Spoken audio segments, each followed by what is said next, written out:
Breaking news over action కి reaction వచ్చేసింది. ఇష్టం వచ్చినట్లుగా పోస్టులు పెడుతున్న వాళ్ళకి ఇకపైన బ్రేక్ పడనుంది. ఎస్, అల్లు అర్జున్ అరెస్టు తర్వాత అయితే అల్లు అర్జున్ ఫ్యాన్స్ కొంతమంది చాలా ఓవర్ యాక్షన్ గా చేసి కూడా పోస్టులు పెట్టారు. సోషల్ మీడియాలో హద్దులు దాటి మరి పోస్టులు పెట్టారు. ఇప్పుడు ఆ పోస్టుల పైన అయితే సైబర్ క్రైమ్ పోలీసులు అయితే ఫోకస్ పెట్టారు, వాటి మీద చర్యలు తీసుకోనున్నారు. అయితే అల్లు అర్జున్ అరెస్టు తర్వాత ముఖ్యంగా కూడా సీఎం రేవంత్ రెడ్డిని ఉద్దేశించి కూడా కొన్ని అనుచిత పోస్టులు పెట్టారు. బన్నీ ఫ్యాన్స్ వ్యక్తిగతంగా కూడా వ్యాఖ్యలు చేస్తూ ఆ పోస్టులు పెట్టారు. అయితే అలా ఓవర్ యాక్షన్ చేసే వారిని ప్రజెంట్ గుర్తించే పనిలో ఉన్నారు పోలీసులు. అయితే సైబర్ క్రైమ్ పోలీసులు వాళ్ళ మీద కేసులు నమోదు చేయనున్నారు. అల్లు అర్జున్ అభిమానులు ఎవరైతే ఓవర్ యాక్షన్ చేసి అల్లు అర్జున్ అరెస్టు తర్వాత కొంతమంది కావాలనే సీఎం రేవంత్ రెడ్డిని ఉద్దేశించి కూడా పర్సనల్ గా పోస్టులు పెడుతూ ఉన్నారు. అయితే వారి పోస్టులను గుర్తించి వాళ్ళందరి మీద కూడా చర్యలు తీసుకునేందుకైతే ప్రజెంట్ సైబర్ క్రైమ్ పోలీసులు అయితే చర్యలకు పూనుకోనున్నారు. అయితే చాలా మంది కూడా అల్లు అర్జున్ అరెస్టు తర్వాత కొంతమంది కొన్ని పోస్టులను ఏవైతే అంతకుముందు జరిగిన ఘటనలు కానీ వీటన్నిటికి సంబంధించి కొన్ని అంటే అక్కడివి ఇక్కడికి కనెక్ట్ చేస్తూ కూడా ఈ అరెస్టు పరిణామాలని వీటన్నిటిని కూడా అంటే ఆల్రెడీ అరెస్ట్ అయిన తర్వాత సీఎం రేవంత్ రెడ్డి మీడియా మీటింగ్లో కూడా కొంతమంది అడిగిన క్వశ్చన్లకి సమాధానం ఇస్తూ కూడా తనకు సంబంధం లేదని క్లారిటీ ఇచ్చారు. బట్ ఆ తర్వాత కూడా కొంతమంది కావాలని చెప్పేసి సీఎం రేవంత్ రెడ్డిని ఉద్దేశించి కూడా కొన్ని పోస్టులు పెడుతూ కూడా అల్లు అర్జున్ అభిమానులు అయితే కొంతమంది అంటే జనరల్గా ఏదైనా విషయం జరిగినప్పుడు సోషల్ మీడియాలో డెఫినెట్గా కూడా దానికి సంబంధించి కొన్ని న్యూస్ రావటము ఇవన్నీ రావటం, కొన్ని పోస్టులు దర్శనం ఇవ్వటం ఇవన్నీ కూడా చాలా కామన్. కానీ కొంతమంది దాన్ని నెక్స్ట్ లెవెల్కి తీసుకొని వెళ్తారు, హద్దులు దాటి ప్రవర్తిస్తారు, పర్సనల్గా అవతల వ్యక్తులను టార్గెట్ చేస్తూ కూడా పోస్టులు పెడుతూ ఉంటారు. అలాంటి పోస్టులు డెఫినెట్గా సోషల్ మీడియాలో వైరల్గా మారుతాయి. అక్కడ ఏదైతే జరగని ఘటన ఉందో దాన్ని కూడా డెఫినెట్గా ఏదో జరిగిపోయింది అనే విధంగా కూడా జనాల్లో అభిప్రాయాన్ని తీసుకొని వస్తాయి. సో ఇటువంటి ఘటనే అల్లు అర్జున్ అరెస్టు తర్వాత కూడా జరిగింది. కొంతమంది కావాలని చెప్పి సీఎం రేవంత్ రెడ్డిని ఉద్దేశించి కూడా కొన్ని పోస్టులు పెట్టి ఆ పోస్టులని వైరల్ చేయడం జరిగింది. అవి అనుచిత పోస్టులుగా కూడా మనం గుర్తించవచ్చు. ఆ అనుచితమైన పోస్టులు పెట్టిన బన్నీ ఫ్యాన్స్ కానీ ఎవరైతే ఉన్నారో ఆ సోషల్ మీడియాలో మరి వైరల్ అవ్వటానికి కానీ వాళ్ళ పోస్టులు ఎక్కువ రీచ్ అవ్వటానికి కానీ ఇలా నెగిటివ్గా కావాలని చెప్పి హద్దులు దాటి ప్రవర్తించారో వారందరినీ కూడా ప్రజెంట్ గుర్తించే పనిలో ఉన్నారు సైబర్ క్రైమ్ పోలీసులు. వారి మీద చర్యలకు ఉపక్రమించనున్నారు. అయితే దీనికి సంబంధించి అసలు ఎటువంటి చర్యలు కొనసాగుతున్నాయనేది మా మూవీ టీం శ్రీపాల్ అందిస్తారు. శ్రీపాల్, అసలు ఈ విషయంలో ప్రజెంట్ పోలీసులు సైబర్ క్రైమ్ పోలీసులు ఏ విధంగా ముందుకు వెళ్తున్నారు? రోజుకో పరిణామాలతోనైతే పరిస్థితి అంత ఒక వేరే స్టేజ్ లాగా వెళ్తుంది. సంధ్యా థియేటర్ జరిగిన సంఘటన బట్టయితే ఒక ప్రాబ్లమేటిక్ గా జరిగిందని చెప్పుకోవచ్చు. ఒక చనిపోవడం వల్ల రేవతి గారు, దాని వల్ల వాళ్ళ అబ్బాయి కూడా ఇప్పుడు అతను కూడా తీవ్ర అస్వస్థతకు గురయ్యి హాస్పిటల్లోనే ఉండడం వల్ల రోజుకొక పరిణామంతోనైతే ఉంటుంది. ఇక అల్లు అర్జున్ ఆ రోజు జరిగిన సంఘటన బట్టి కొంతమంది రాష్ట్ర ముఖ్యమంత్రిని ప్లస్ కొంతమంది పోలీస్ వాళ్ళని కూడా టార్గెట్ చేస్తూ తమ్మునైల్ పరంగా కావచ్చు, సోషల్ మీడియా పరంగా కావచ్చు, ఇటు ఫేస్బుక్ లో కానీ, ఇన్స్టాగ్రామ్, ట్విట్టర్ లో కానీ చాలా మంది ట్వీట్స్ చేశారు. అతనికి ఒక అనుచిత వ్యాఖ్యలు అయితే ఖచ్చితంగా చేశారని చెప్పవచ్చు. వాళ్ళని పట్టుకునే పనిలో కూడా ఒక తెలంగాణ రాష్ట్ర పోలీసులు అయితే ఖచ్చితంగా అతని కోసం చూస్తున్నారు సైబర్ క్రైమ్. ఇకపోతే సోషల్ మీడియాపై హైదరాబాద్ సైబర్ క్రైమ్ పోలీసులు అయితే ఖచ్చితంగా ఫోకస్ చేశారని చెప్పుకోవచ్చు. ఇక అల్లు అర్జున్ అరెస్ట్ తర్వాత మాత్రం రేవంత్ రెడ్డిపై అనుచిత పోస్టులు పెట్టిన కొంతమంది అల్లు అర్జున్ అభిమానుల మరి వేరే వాళ్ళ అని కూడా వాళ్ళ మీద ఫోకస్ అయితే పెట్టి ఖచ్చితంగా వాళ్ళపై కేసులు నమోదు చేసుకోవడానికి అయితే ఖచ్చితంగా తెలంగాణ పోలీసులు చూస్తున్నారు. ఇకపోతే లీగల్ టీమ్ తో కూడా ఒకసారి మాట్లాడి ఏ విధంగా వీళ్ళ మీద కేసులు ఏంటనేది కూడా చెప్పుకోవచ్చు. ఇకపోతే గతంలో ఒక 1 month బ్యాక్ కూడా ఆంధ్రప్రదేశ్ లో జరిగిన కొన్ని ఈ ఫేస్బుక్ సోషల్ మీడియాలో జరిగిన అనుచిత వ్యాఖ్యలపై కూడా గతంలో చాలా కేసులు అయ్యాయి. వాటికి తీవ్ర పరిణామాలు అయితే ఎదుర్కోవాల్సి వచ్చింది ఆంధ్ర గవర్నమెంట్ దగ్గర. వాళ్ళు కొంతమంది అరెస్ట్ కూడా చేయడం జరిగింది సోషల్ మీడియాలో పెట్టిన పోస్టులను బట్టి. ఇక్కడ కూడా ఇటువంటి అరెస్టులు ఉంటాయా, ఇందులో ఎవరు పెట్టారు, తమ్మునైలు నెక్స్ట్ ఛానల్స్ మీద కొన్ని యూట్యూబ్ ఛానల్స్ కావచ్చు, కొన్ని తమ్మునైల్స్ కావచ్చు, కొన్ని ఫేస్బుక్ పోస్టులు కావచ్చు, కొన్ని ట్విట్టర్ ట్వీట్స్ కావచ్చు, ఇందులో ఎవరు చేశారు అనుచిత వాక్యాలు, ఇందులో కామెంట్ చేసినా కానీ ఇప్పుడు సోషల్ మీడియాలో చాలా ఎందుకంటే తీవ్ర పరిణామాల్లానే ఉన్నాయి పరిస్థితి. అలాంటి ఐటీ చట్టాలు అయితే వచ్చాయి, వాటిని బట్టే తీవ్ర పరిణామాలు అయితే ఎదుర్కోవాల్సి వస్తుంది. నేను అయితే నిజాలు తెలుసుకోకుండా సీఎం ఇమేజ్ని డ్యామేజ్ చేసే విధంగా కొన్ని పోస్టులు మిస్లీడింగ్ చేస్తూ కూడా పెట్టడం వల్ల వీరి అత్యుత్సాహం వల్లే ప్రజెంట్ ఈ చర్యలకు పూనుకోనున్నారనుకోవచ్చా శ్రీపాల్?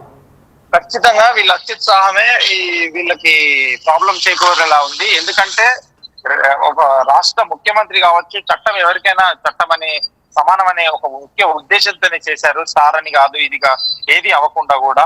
ఎందుకంటే చట్టం అందరికి సమానం. ఆ రోజు పర్మిషన్స్ లేకుండా ఒక మనిషికి మృతికి కారణమయ్యారు. ఒకరికి ప్రాణాపాయ స్థితిలో కూడా ఒక బాబు ఉన్నాడనే ఉద్దేశంతోనే పోలీసులు కూడా, ఎందుకంటే ఏ పర్మిషన్ లేకుండా అలా ర్యాలీ లాగా వెళ్ళడం వల్ల కూడా ఒక ఈ పరిణామం చోటు చేసుకున్న తరుణంలో ఆ రోజు చాలా మంది సినిమా ఫ్యాన్స్ కావచ్చు, వేరే వాళ్ళు కూడా కావచ్చు, కొంతమంది పాజిటివ్ అండ్ నెగిటివ్ గా ప్రవర్తించారు. దాన్ని సోషల్ మీడియాలో కూడా వాళ్ళ భావ వ్యక్తీకరణ చేయడం వల్ల కూడా, ఎందుకంటే వాళ్ళ నిశాన్ని వెళ్ళగక్కే విధంగా కొన్ని రాతలు అయితే రాశారు. దాని వల్ల కూడా కొంచెం తీవ్ర పరిణామాలను అయితే ఎదుర్కోవాల్సి ఉంది వాళ్ళు.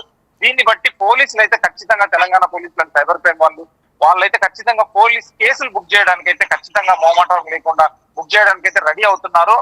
పై అధికారుల నుంచి ఆదేశాలు వచ్చిన తర్వాత ఖచ్చితంగా వీళ్ళైతే అరెస్టులు కావచ్చు, లేదంటే కేసులు కావచ్చు, ఎదుటైనా బుక్ చేయడానికి రెడీగా ఉన్నారు. నేను అయితే ప్రజెంట్ ఎవరెవరు పోస్టులు పెట్టారు వీటన్నిటికి సంబంధించి కానీ, అంటే ఎవరైతే అన్ని పోస్టులకు సంబంధించి చర్యలు తీసుకొని ఉన్నారా, లేకపోతే ఒక లిమిట్ ని క్రాస్ చేసి పోస్టులు పెట్టారు వాళ్ళ మీద చర్యలకు ఉపక్రమించనున్నారా?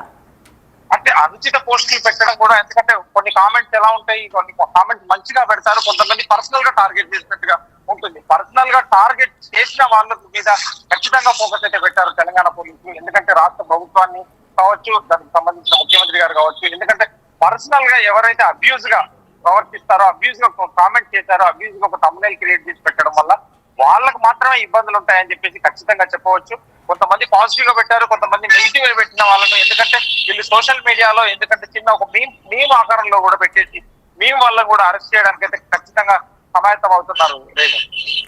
అయితే ఏదైనా ఒక విషయం జరిగినప్పుడు దాని ముందు వెనక ఆలోచించకుండా అవతల మనం అంటే నిజాలను తెలుసుకోకుండా ఎవరిని మిస్లీడ్ చేస్తున్నాము, అన్నెసరీగా అవతల వ్యక్తుల ఇమేజ్ని డ్యామేజ్ చేయటం, ఇవన్నీ చేస్తూ కూడా పోస్టులు పెడుతూ ఉంటారు. సో వాళ్ళందరికీ కూడా ఇవాళ దీని మీద రాబోయే రియాక్షన్ అనేది పాఠంగా నిలవనుంది అనుకోవచ్చా? ఖచ్చితంగా రియాక్షన్ అయితే తీవ్రంగా ఉంటుందని చెప్పవచ్చు. ఎందుకంటే గతంలో ఒక నెల క్రితం కూడా ఆంధ్రప్రదేశ్ లో జరిగిన కొన్ని సోషల్ మీడియా అకౌంట్స్ వాళ్ళను, సోషల్ మీడియా పెట్టిన వాళ్ళను కూడా సోషల్ మీడియాలో ఎటువంటి పోస్టులు పెట్టారో వాళ్ళకైతే తీవ్ర పరిణామాలు ఎదుర్కొన్నారు. ఇక్కడ కూడా ఇటువంటి పోస్టులు పెడితే తీవ్ర పరిణామాలు ఎదుర్కొంటారు. అంతకంటే ఇంకెక్కువ ఐటీ యాక్ట్ ఉపయోగించి ఐపీ ద్వారా వాళ్ళని పట్టుకుని ఎవరు పోస్ట్ చేస్తారు, ఏ మొబైల్ నుండి పోస్ట్ చేస్తారో కూడా ఖచ్చితమైన ట్రాకింగ్ అయితే ఉంటుంది సైబర్ క్రైమ్ దగ్గర. మనం ఏం చేస్తున్నాం అనేది కూడా ఇప్పుడైతే ఖచ్చితంగా ఒక కామెంట్ చేసే ముందు, ఒక మీమ్స్ పెట్టే ముందు, ఒక ఫోటో thumbnail పెట్టే ముందు కూడా చాలా జాగ్రత్తగా వ్యవహరించాల్సి ఉంటుంది. పర్సనల్ గా ఎవరిని టార్గెట్ చేసి ఒక అబ్యూజ్ గా ప్రవర్తించద్దని చెప్పేసి కూడా ఖచ్చితంగా పోలీసులు అయితే దిశానిర్దేశం అయితే చేయనున్నారు. ఖచ్చితంగా ఇటువంటి పరిణామాలను అయితే వాళ్ళు క్షమించే లేరని చెప్పేసి కూడా అనుకోవచ్చు. నిన్న చూస్తే సంధ్యా థియేటర్ కి కూడా చాలా షోకాజ్ నోటీసులు ఇచ్చారు. వాళ్ళకు కూడా 10 రోజుల్లో వివరణ ఇవ్వకపోతే థియేటర్ కూడా అది క్లోజ్ చేయడానికి కూడా వాళ్ళు వెనకాడని చెప్పేసి కూడా పోలీసులు అయితే తీవ్రంగా చెప్పినట్టు తెలుస్తుంది. ఇదేనో అయితే సంధ్యా థియేటర్లో ఏదైతే ఘటన జరిగిందో ఆ ఘటన తర్వాత ఎవరైనా స్టార్స్ కానీ ఏదైనా ప్లేసెస్ని విజిట్ చేసేటప్పుడు కానీ ముందుగా తీసుకోవాల్సిన జాగ్రత్తలు ఇవన్నీ కూడా ఇంకా అందరూ కూడా కొంతమంది రియలైజ్ అయ్యి కూడా వాటికి సంబంధించి కూడా పోస్టులు పెట్టారు. డెఫినెట్గా కూడా నెక్స్ట్ దానివల్ల నెక్స్ట్ ఇటువంటి చర్యలు రిపీట్ అవ్వకుండా ఎటువంటి జాగ్రత్తలు తీసుకోవాలో అందరూ కూడా అప్రమత్తమయ్యారు. సో ఇప్పుడు దీనివల్ల కూడా అదే విధంగా ఇక సోషల్ మీడియాలో పోస్టులు పెట్టే వాళ్ళు కూడా అప్రమత్తంగా ఉండనున్నారు అనుకోవచ్చా? ఖచ్చితంగా సోషల్ మీడియా మీద అయితే ఫోకస్ ఖచ్చితంగా పోలీస్ వాళ్ళు కావచ్చు, సైబర్ క్రైమ్ వాళ్ళు కావచ్చు, ఖచ్చితంగా ఇప్పుడు ఫేస్బుక్ కావచ్చు, ఇన్స్టాగ్రామ్, ఎందుకంటే సోషల్ మీడియా ప్లాట్ఫామ్స్ ఏదైతే ఉందో వాటి మీద కూడా ఫోకస్ పెట్టేసి వాళ్ళకు కూడా ఒక లెటర్ రాసి, ఎందుకంటే వాళ్ళు అడిగిన సమాచారాన్ని, పోలీసులు అడిగిన సమాచారాన్ని ఖచ్చితంగా వాళ్ళ ఐపీ ద్వారా ఇవ్వాల్సి ఉంటుంది. ఖచ్చితంగా సైబర్ క్రైమ్ వాళ్ళ టీం అయితే ఖచ్చితంగా ఎవరెవరు అనుచిత పోస్టులు పెడుతున్నారు, ఎవరు ఒక పర్సనల్ గా అబ్యూజ్ గా మాట్లాడుతున్నారు, భావ స్వేచ్ఛీకరణ ఎంత వరకు ఉంటుంది, ఒక లిమిట్ వరకే ఉంటుందని చెప్పుకోవచ్చు. దాన్ని దాటి లిమిట్ క్రాస్ అయిన వాళ్ళకి మాత్రం ఖచ్చితంగా వాళ్ళైతే చర్యలు అయితే ఖచ్చితంగా తీసుకొని ఉన్నారు పోలీసులు. Right, thanks for the details Sripal.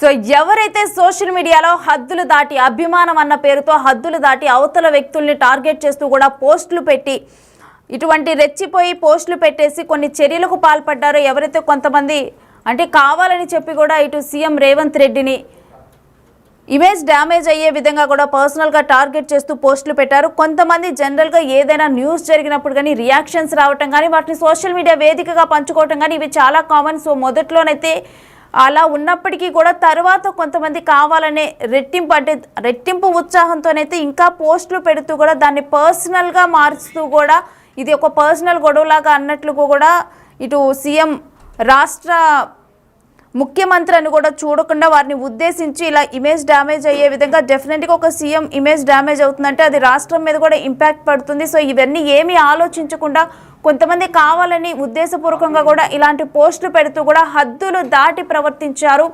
కొంతమంది కావాలని కొన్ని థంబ్నెయిల్స్ క్రియేట్ చేయటము, దాని ద్వారా వారు వైరల్ అవ్వాలని చెప్పి ఇలా అన్నెసరీగా కూడా ఉపయోగించే కొన్ని వ్యక్తుల పేర్లు ఉపయోగించి దాంట్లో ఇన్వాల్వ్మెంట్ లేని వ్యక్తుల పేర్లు ఉపయోగించి అనుచిత వ్యాఖ్యలు చేస్తూ కూడా పోస్టులు పెట్టి ఎవరైతే అత్యుత్సాహాన్ని ప్రదర్శించారో వాళ్ళందరినీ కూడా గుర్తించే పనిలో ఉన్నారు ప్రజెంట్ సైబర్ క్రైమ్ పోలీసులు. ఎవరైతే లిమిట్స్ క్రాస్ చేసి ఆ విధమైన పోస్టులు పెట్టారో, మరోవైపు సీఎం రేవంత్ రెడ్డిని ఉద్దేశించి కొంతమంది కావాలని చెప్పి కూడా కొన్ని వీడియోలు పెడుతూ కూడా పోస్టులు పెట్టారు. వాళ్ళందరినీ ప్రజెంట్ సైబర్ క్రైమ్ పోలీసులు అయితే గుర్తించే పనిలో ఉన్నారు. ఆ తర్వాత మరి వారి ఓవర్ యాక్షన్కి రియాక్షన్ ఏంటి అనేది కూడా చూడనున్నాం.